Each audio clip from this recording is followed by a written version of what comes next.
Hello everyone, I did say that there would be a part 2, so here it is. We're going to talk about who Alarak is good with and who he's good against, but also who he's bad with and against. And I think that's what I'm going to start off with first. As I've mentioned before, you're going to want that follow-up CC for when you pull in a kill target. But you also want your team composition to fill one of your main weaknesses, which is wave clear. Often it's the mage that has the best wave clear, but considering you're filling that role, you will need the other assassin to have decent wave clear. You can even have a tank such as Johanna if it makes sense in the team comp. This is usually why players throw him away from the 4-man and onto the solo lane, because it's a bit more difficult to fit him in than a traditional mage. Essentially what I'm saying is that if your team has piss poor wave clear and CC, then Alarak may not be the best choice.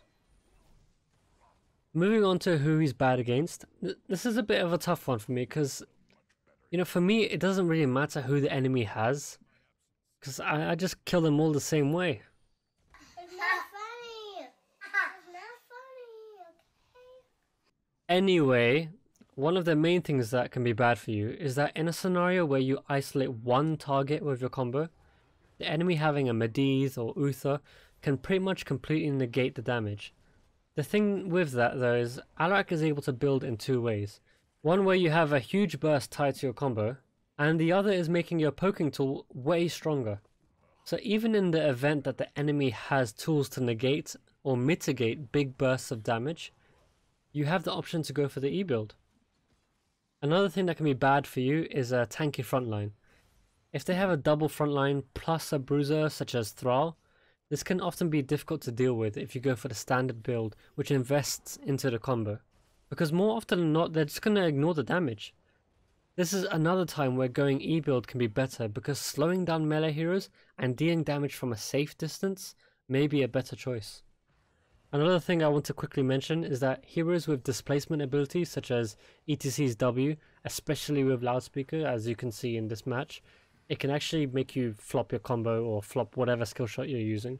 So that's not really good with Alarak, but I wouldn't say don't pick Alarak because you have teammates that have that. People just need to be more aware of what they're using and when they're using it.